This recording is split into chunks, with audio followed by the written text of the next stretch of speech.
Briefly, Dr. Samuelson is an award-winning research scientist, author, and visionary.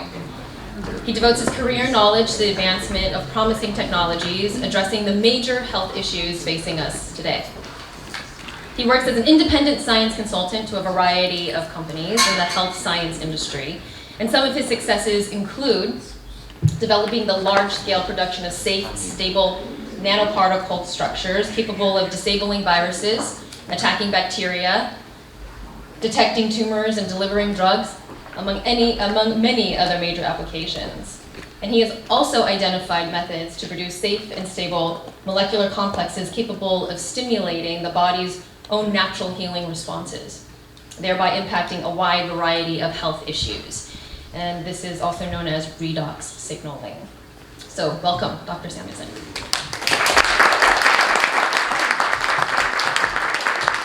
Thank you for coming out. Anybody that can come here to hear about science related things on this beautiful Saturday that we have out there is certainly at high heart. And so I'm here for you.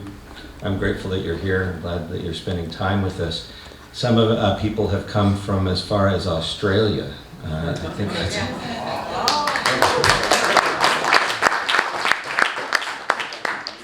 to be with us today, and so thank you. Well, it's appropriate that we have this beautiful world behind us. This is our home. This is where we live. I feel a great stewardship to take care of this world and also take care of the people that are inhabitants on this world. I love it. And some of the science that we're going to be talking about today is probably the most significant science that is available now in health science technologies to help people to restore their bodies when they've been affected by adverse environments, and when they've been damaged and have insults from our environment that now are causing so many difficulties in our society. And so as a scientist, I'm actually an atomic physicist. I'll explain a little bit what that means in a second. But as a scientist, you start to see trends. And the trends that are happening in today's world is that we're getting sicker and sicker. Things that had no effect on us before, such as autism, diabetes, and such, are now becoming so prevalent that many people are suffering from these types of difficulties, health difficulties. And it's not a genetic thing, because life has existed on Earth for many years. The increase in these type of problems point to environmental problems that we have in our world today. So what are we going to do as scientists if we know of solutions to these types of health problems? We need to be able to come here to groups such as yourselves that are interested in science, and then explain the importance of some of these new discoveries. So that's what I'm here to do today. I'm an atomic medical physicist. And what that means, atomic physicist, means that I understand how the atoms work. So when I was a small boy, I was a little bit strange.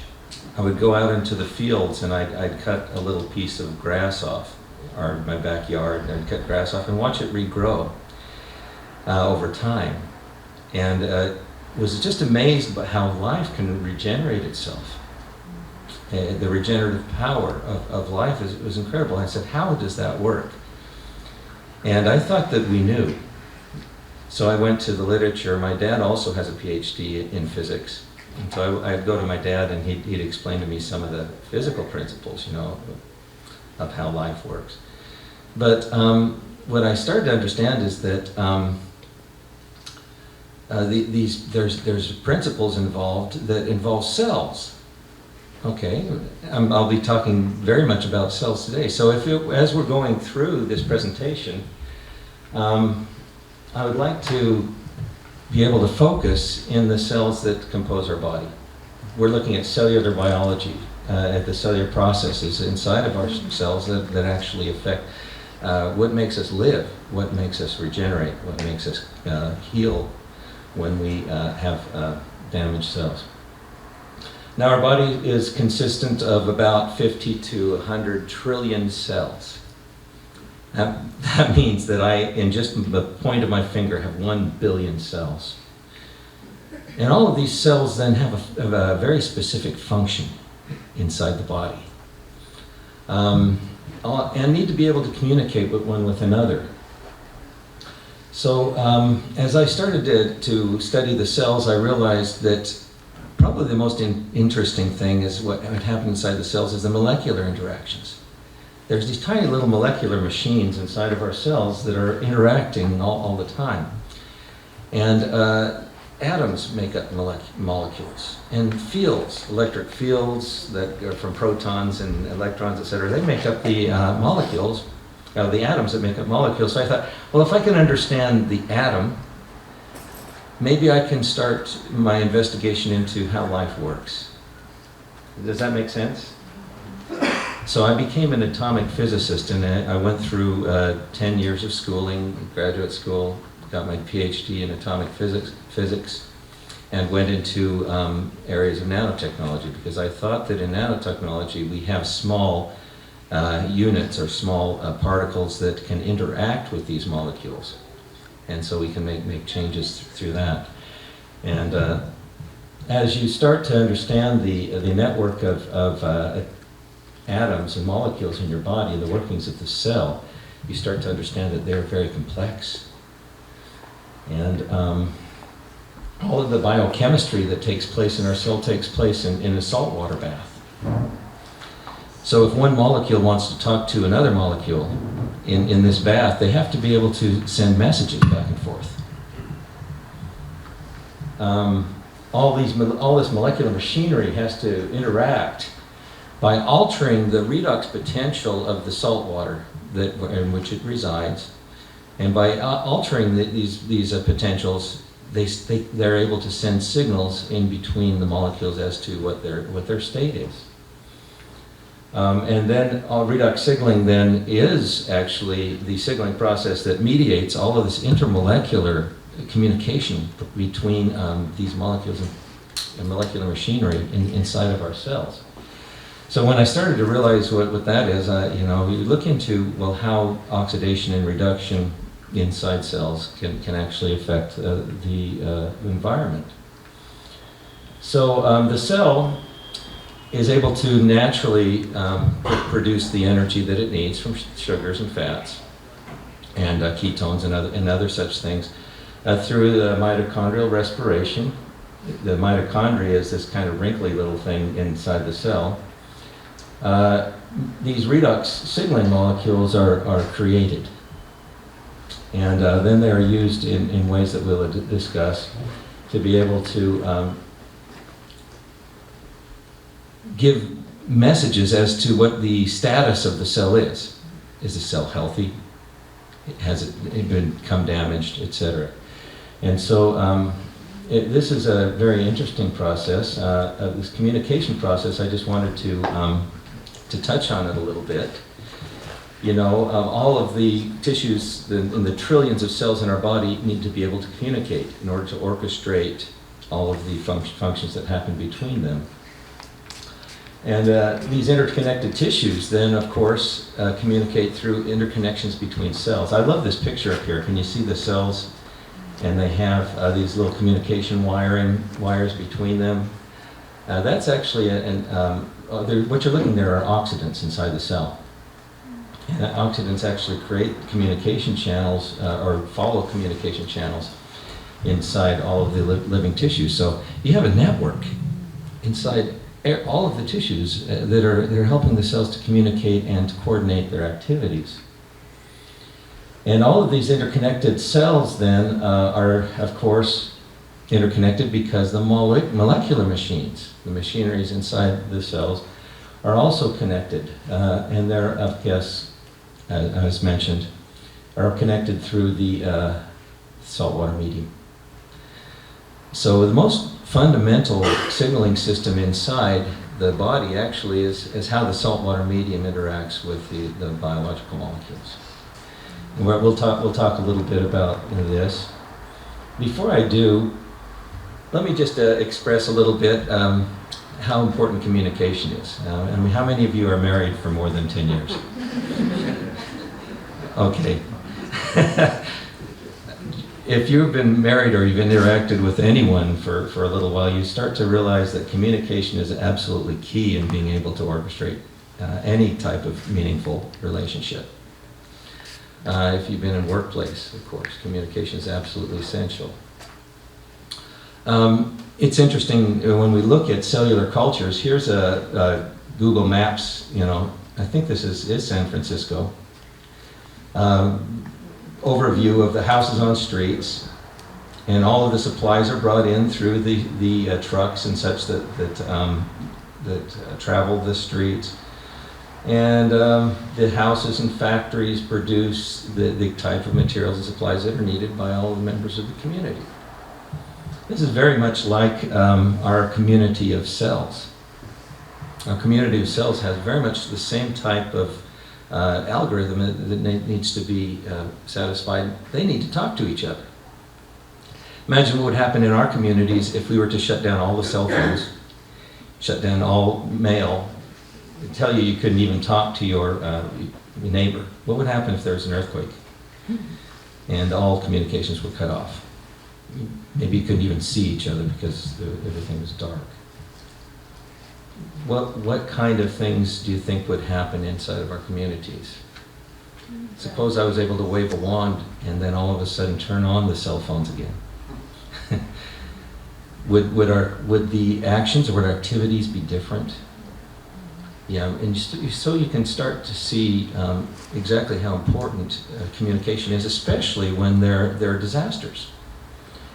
Just a tiny little paper cut affects millions of cells. It's like an earthquake that opens up a rift, and millions of houses have been damaged and need to be repaired and replaced. So, very, very, very similar types of logistics. So things have to happen inside the cells in order to be able to detect and repair and replace the tissues, even as something as very simple as a paper cut. So I hope that gives you some idea, how important communication is then in this process.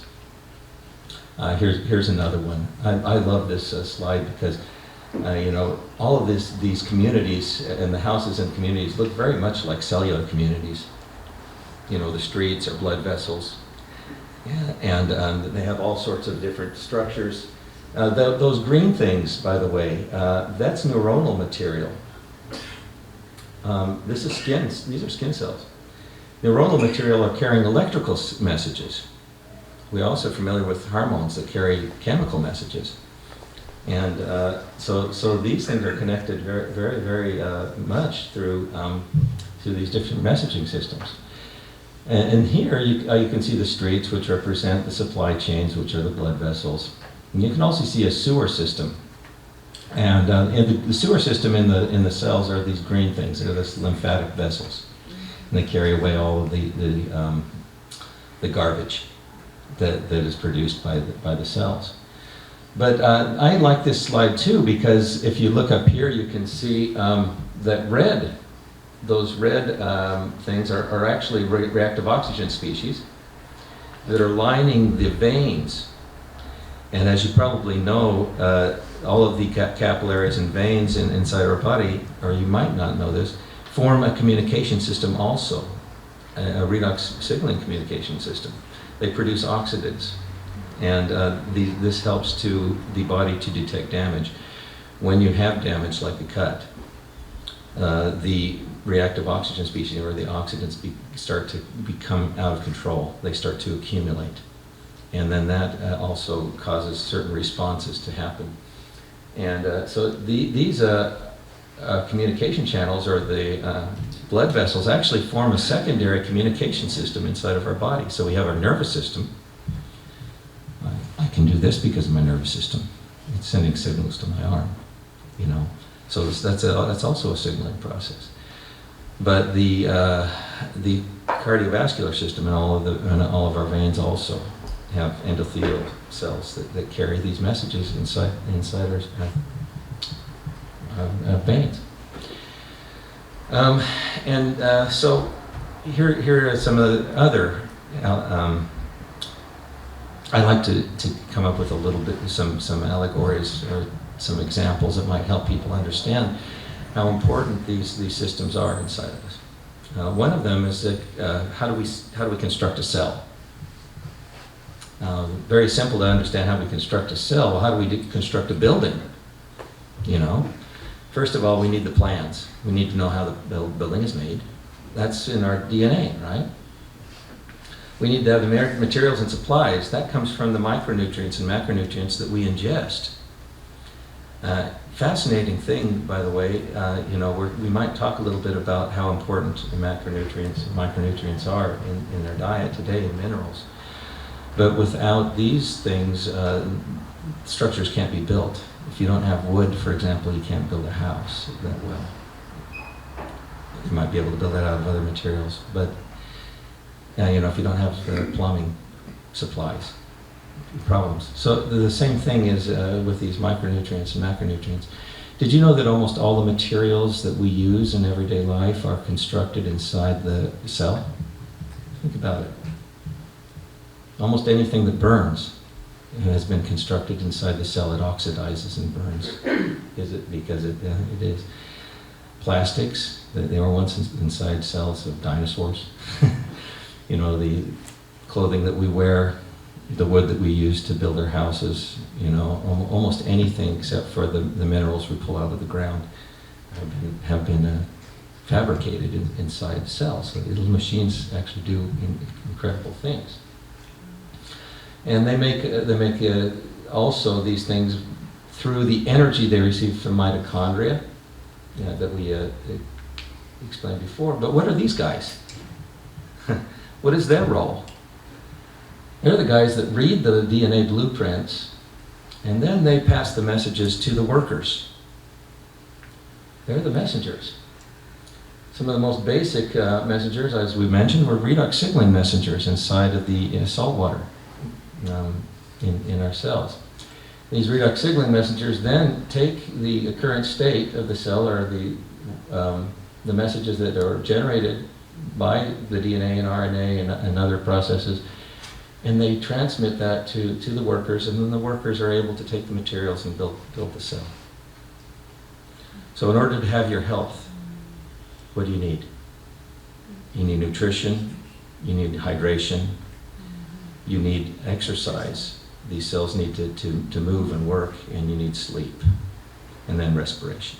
So those are the 5 laws of health. If you were to go to the moon, you'd have to be able to you know, supply those things in order to stay alive and healthy.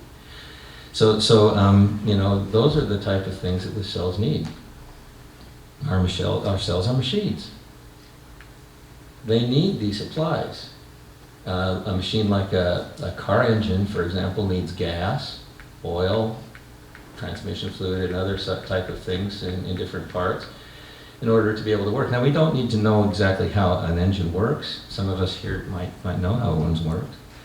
To understand what we need to put inside.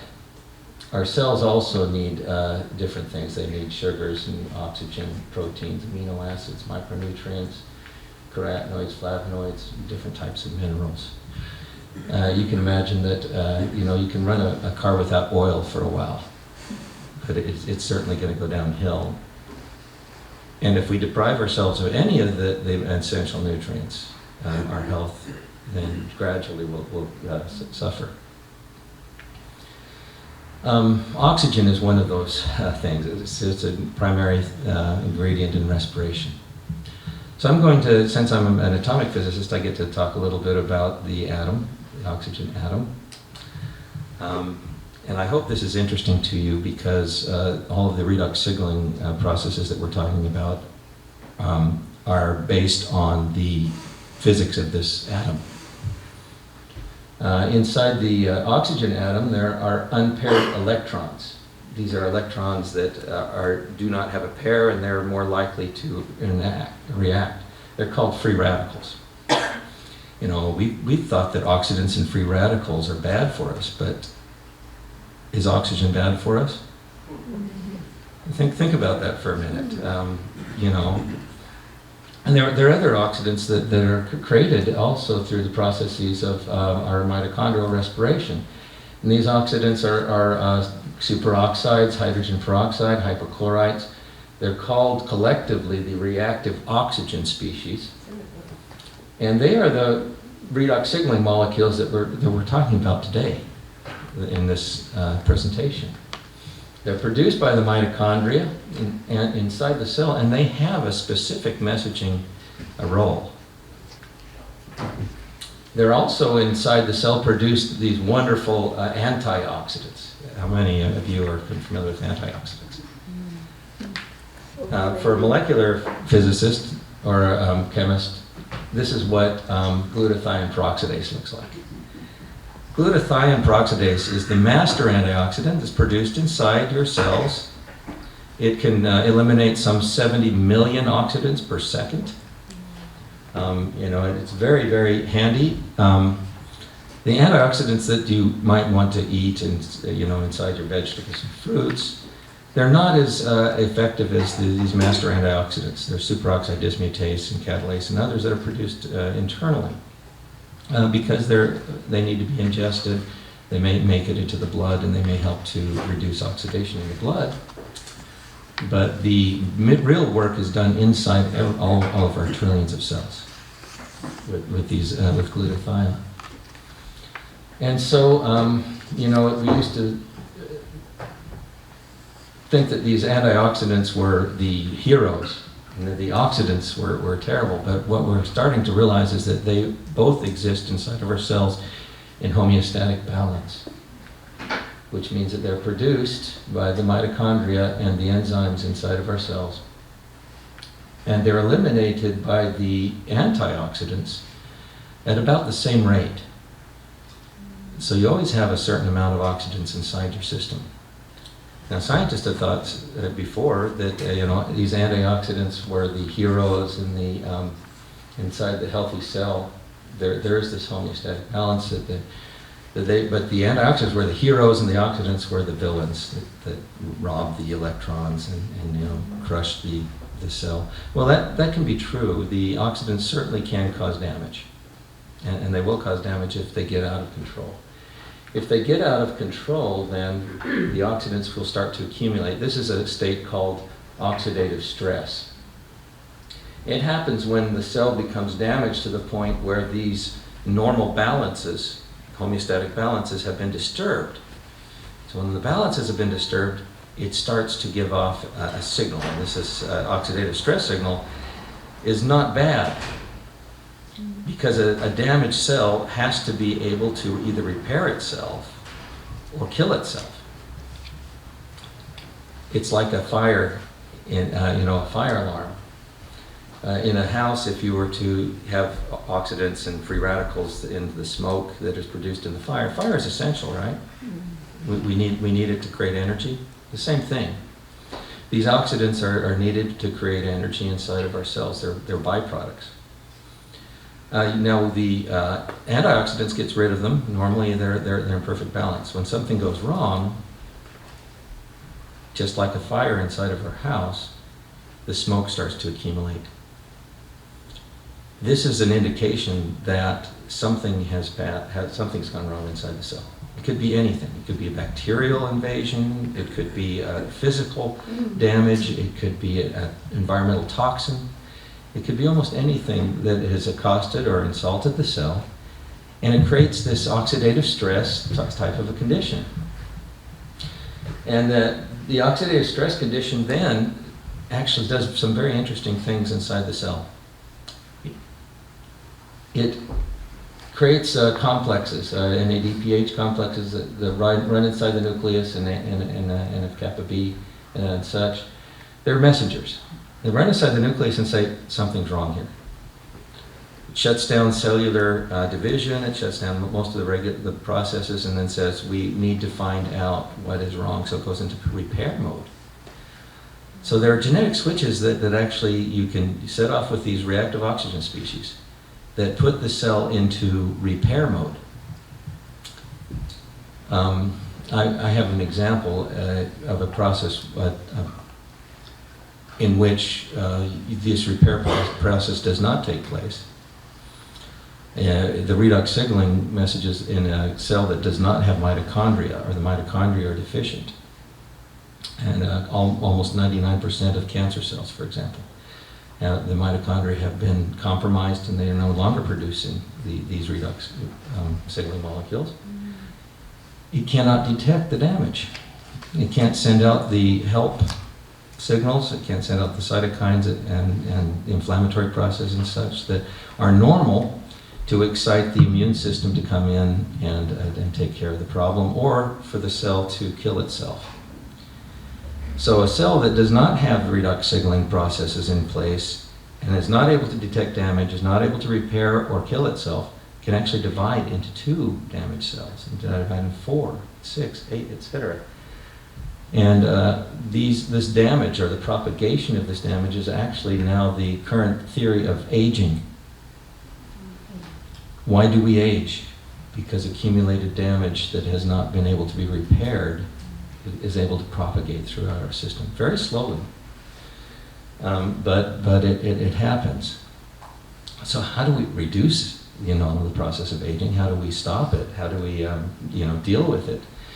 Well, part of the answers, of course, are going to lie in redox signaling science. So, as I'm just to kind of review what we've said already, these redox signaling cellular messengers then mediate cellular communications inside the cell, but they also pass messages to other messengers that react outside the cell. So I call these the cell phones. So my wife took my cell phone, but I'm sure all of you know what they're like.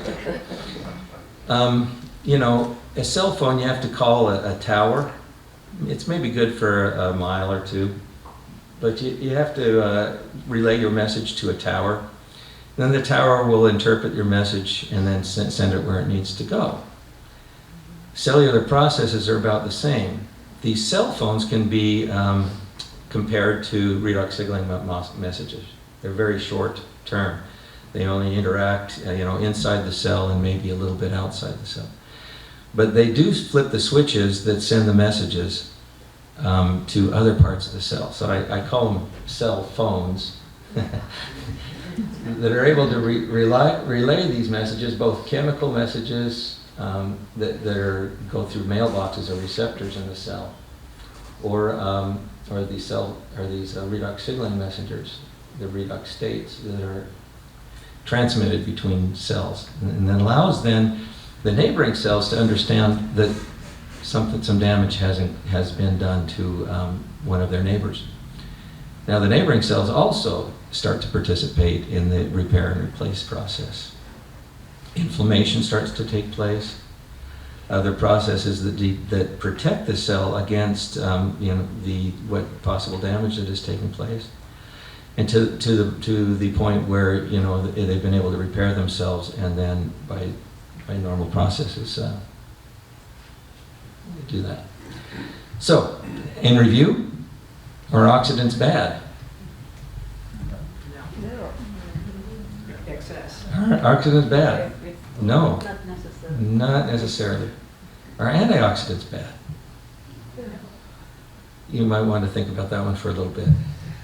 Some scientists did work and have done work on mice. They took all of the oxidants out of a mouse by putting very potent antioxidants, like vitamin C, inside the mouse. You know what happened? The mice developed cancer, diabetes, they were morbid, they were lethargic, they had absolutely awful lives. They were thinking, well, maybe we'll have mice that live forever. So now that you understand probably why, because you just shut down their signaling processes. So, antioxidants and oxidants have a very different role inside of us than we've thought all along. They are actually very important and vital companions that need to both be coexisting inside of our cells in order for us to maintain a healthy cellular environment. And the antioxidants that are most important, are those that actually are produced inside the cells, like glutathione and catalase. And the oxidants that are most important are actually produced also inside the cells, like hydrogen peroxide, superoxide, hydrochlorides, and the oxygen-free radicals, as well as the oxygen gas that we breathe into our system. Yeah. If somebody says, well, our oxidants are really bad for you, you say, well, stop breathing for a little while, and you say, convince yourself completely that they are needed. Okay, a little bit of chemistry. Oxygen, I mentioned this before. These are diagrams that show the electrons that surround the valence shells in oxygen. If an oxygen molecule were to get another electron, if they were able to capture an electron. By the way, oxygen is great at capturing electrons. That's what its job is. Oxidation actually means that it's ripping electrons out off of other molecules. So it's one of the best ones. But when it oxidizes other things, it grabs that electron and becomes a superoxide anion. And if it grabs yet another electron, it becomes a peroxide, like hydrogen peroxide.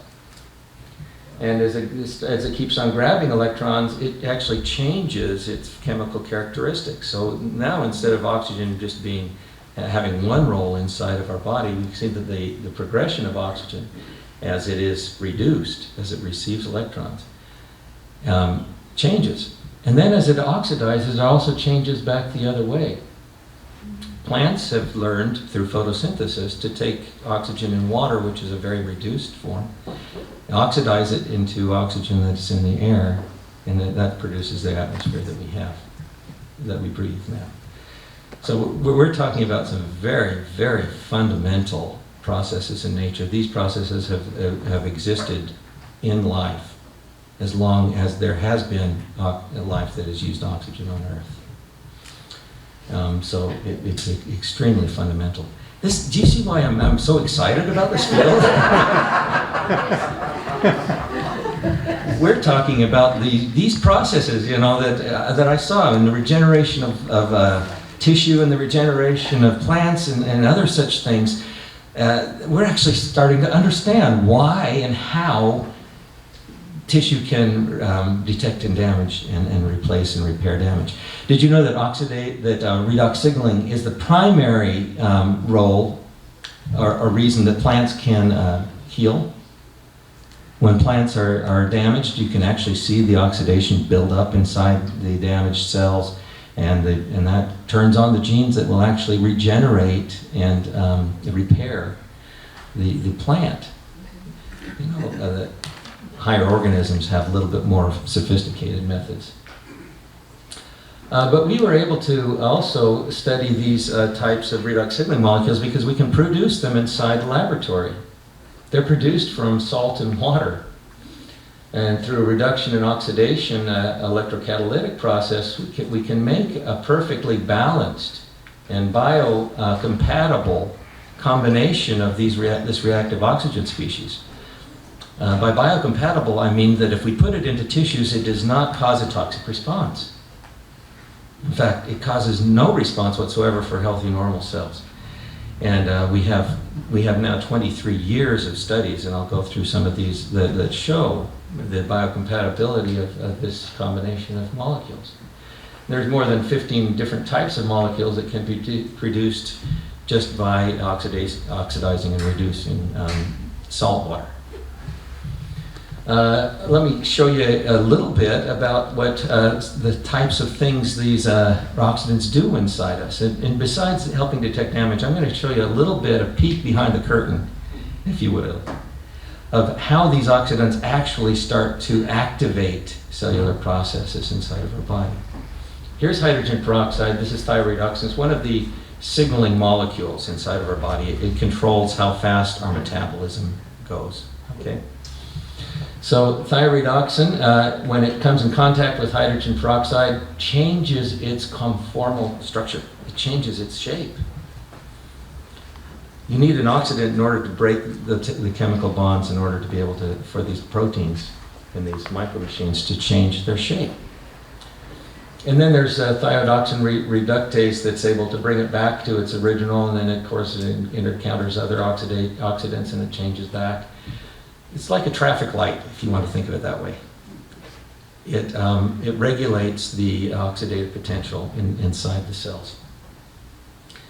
So I have a little video here that actually shows these processes in intracellular mechanics, if you want to think of it. These little atoms, these things that you see are molecules. They're made out of atoms. You can almost see the individual atoms in some of these molecules. This was an animation done by Harvard. Now you can actually go look into Harvard animation and Google it. You can get these types of things. But they're teaching medical students what these molecules do inside of our body in a very innovative way. Do you see the molecules that are moving around inside there?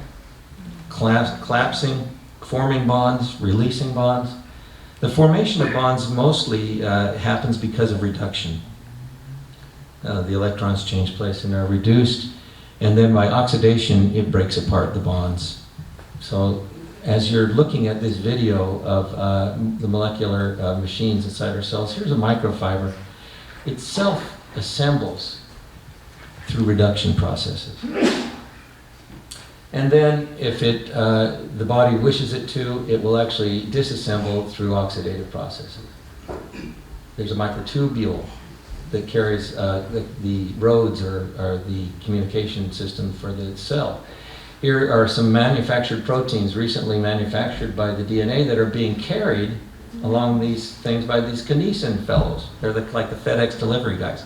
There's 100,000 of those in every one of your 100 trillion cells or so. So these guys, and the little feet are going about 1 million steps a second. So, you know, atomic physicists, we love to get into the science of the very, very small stuff. And, you know, an atom is very small. You need a trillion things you can actually possibly see in sunlight. If you need 1 trillion billion to be able to even feel it like a grain of salt. And then these things are interacting tens of millions of times a second between each one of them. And so you can imagine the connectivity that these things could create inside the body. Here's the mail delivery system. It's like the mail hub that delivers these proteins to where they're needed. Here are the manufactured proteins. They're unfolded, and they're delivered to the places that they're needed inside the cell. Now you're about to see an oxidative process. Take a look, see if you see it. You can't see the oxidants here because if you could, it'd be too messy. But it's oxidized, releases its bonds, and then it's able to move. So now, instead of thinking of oxidants as being the terrible villains inside of our cell, we start to see that they are actually some of the most important actors inside of our cell that create all of the activity that's necessary for the cell to survive and to live. So what's important? Homeostasis. Homeostasis is of primary importance to the cell. What is homeostasis? That means that there is a perfect balance of oxidation reduction inside the cell. When that balance is disturbed, the cell will run the DNA that's necessary to be able to restore that balance or kill the cell and allow healthy normal cells to take its place. That is healing on the cellular level. That's how cells heal themselves. Understanding these redox processes, what redox signaling molecules do inside the cell, allows you to comprehend how the cell has the capacity to detect damage, repair and replace itself, to heal itself. So if you ever experienced a cut and you've watched it heal, you're seeing these processes take place. The buildup of oxidation, the genes that are activated then through these oxidants to repair or replace the tissue, and then it also helps to stimulate the regeneration of normal healthy tissue in its place.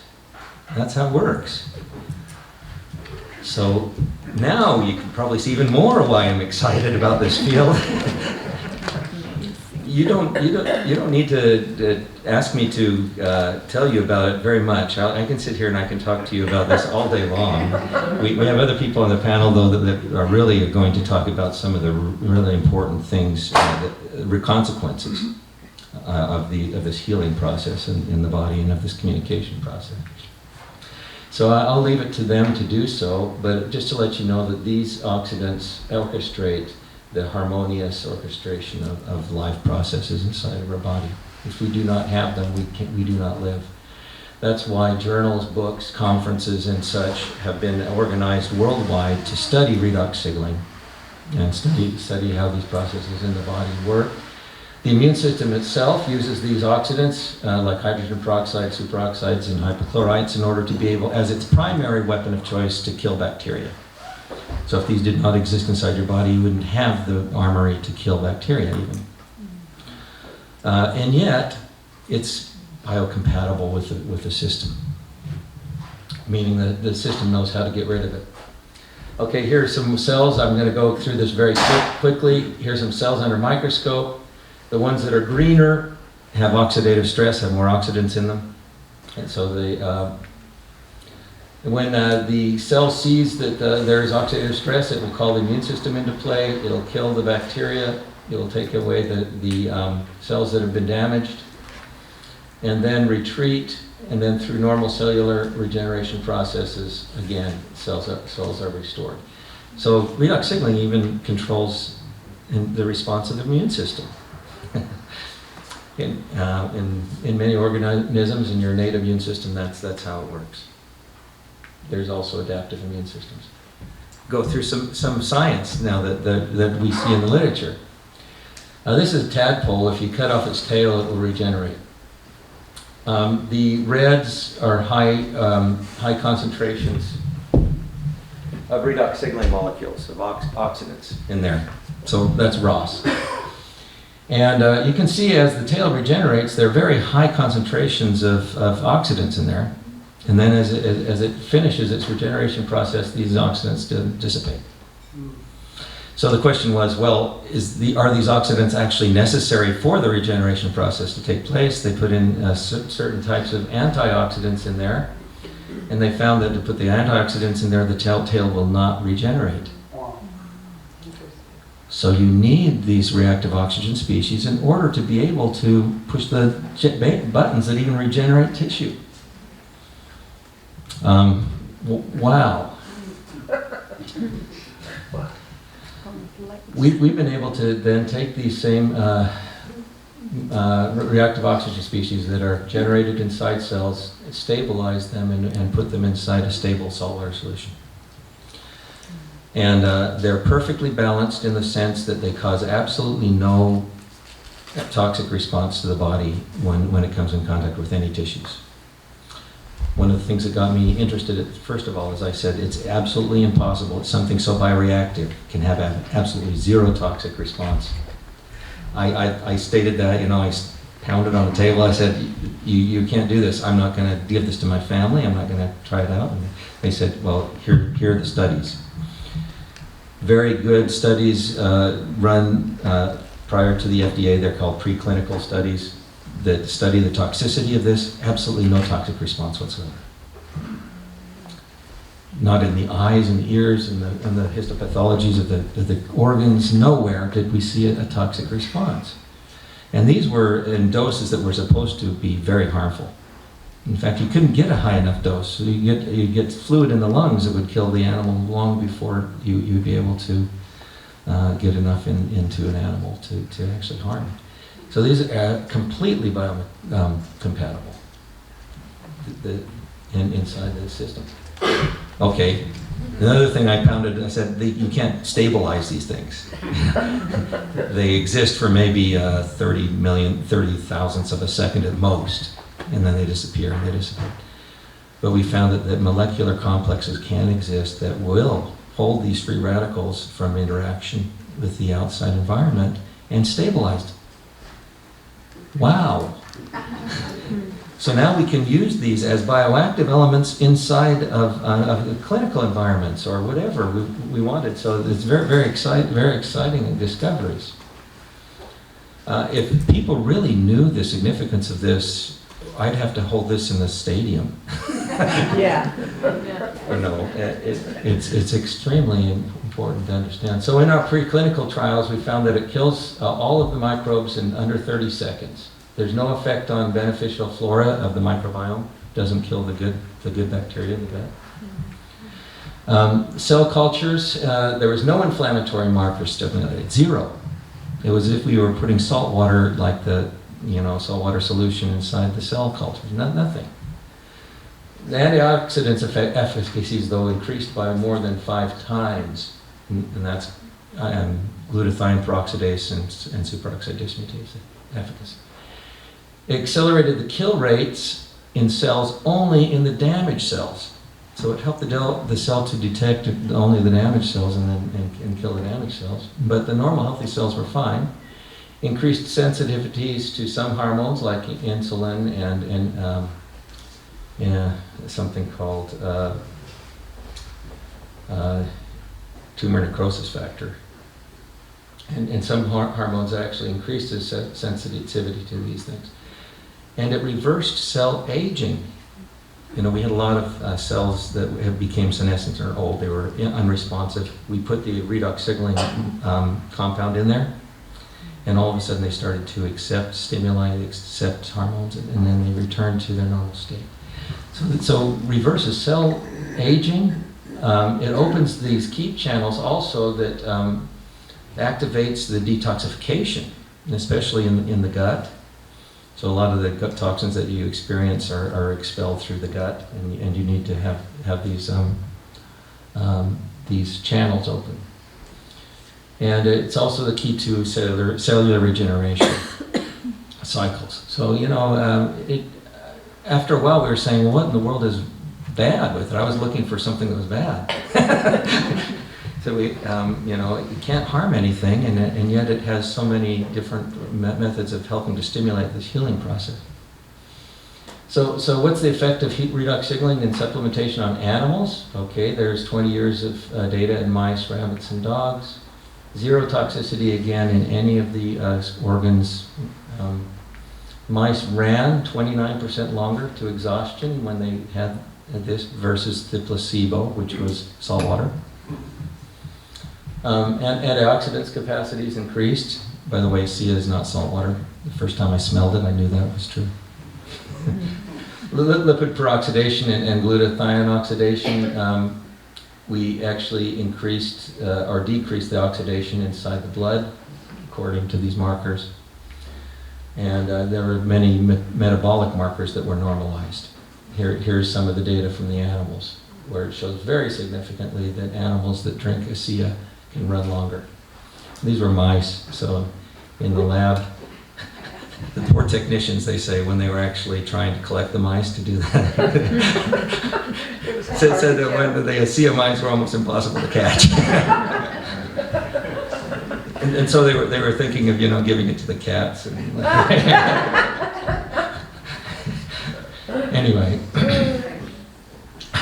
so we saw the mice run longer. We saw energy reserves to increased. We saw increased antioxidant efficacies, and there was absolute zero adverse effect of any kind in any one of the subjects of our studies. I've never seen anything like that before. That's like impossible, but it's true. How about in humans? Third-party independent results have shown that in 5 major clinical trials that are randomized, double-blind, that no adverse effects in over 160 plus humans. This includes complete blood work and comprehensive analysis. The metabolic results were very striking. The metabolites that profile your metabolic action inside actually shifted. So the metabolic profile shifted. More than 60 of these shifted inside of our systems. Then we were able to look at pharmacokinetics, showing that these redox signaling molecules actually could get into and affect tissues inside your body.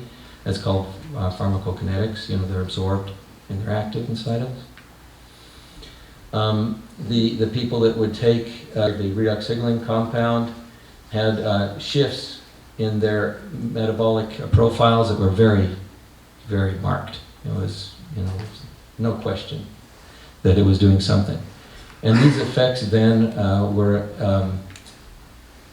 very evident over 24 hours after taking 4 ounces of redox signaling molecule. So anyway, these metabolic shifts took place. They were kind of all over the place, so we really couldn't see, have any idea of what exactly was happening inside.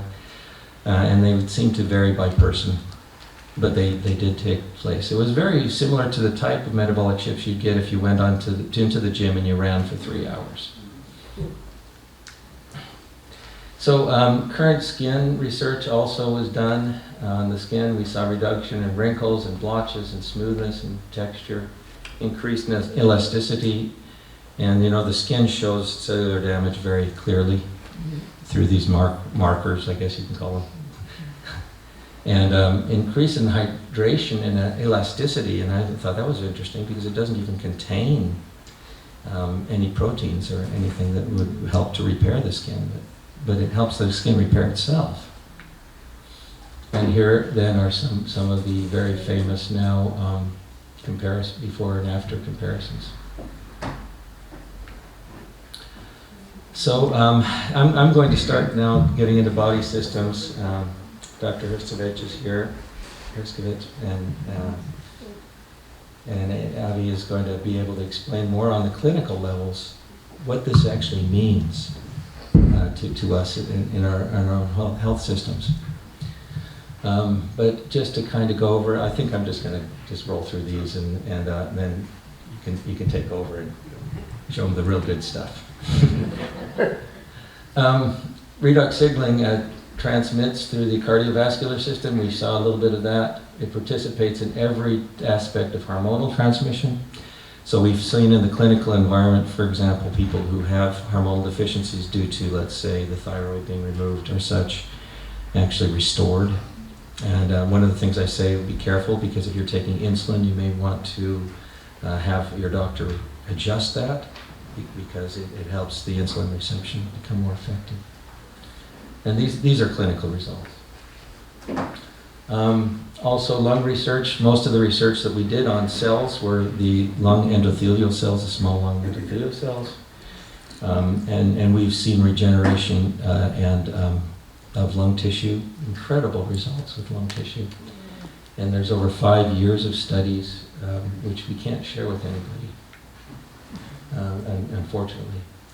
Current digestive system, by the way, we were talking about how the digestive system is able to get rid of toxins through these detox channels in the gut. It helps to turn those on, but also helps to repair and replace the damaged linings in the gut, which is very important. Nervous system, the king of the signaling systems, is absolutely necessary that we keep balanced redox signaling environments inside the nervous system to get optimal nerve transmission. And so we've seen all of these anti-aging benefits also, and now that we have about 25 years, many thousands, tens of thousands, now even hundreds of thousands of people who have started to report their experiences or have been reporting their experiences. We've seen cellular regeneration in these areas many times greater than we could ever dream of having. So I have said, and I will continue to say, and I'll continue to go and do these things. This may be the last one I do this year, by the way. But, I'm actually a scientist. I'm independent, and I do this just because I'd love to educate people on what redox signaling is all about. But I have to do so. It's my stewardship. I was the first one to kind of stand up and say, this is real. Now there are many others, and there will be others that follow. I believe that this technology is destined to fuel some of the greatest advances in medical history that we will ever see in this century. It's that significant. So thank you for spending your Saturday with me.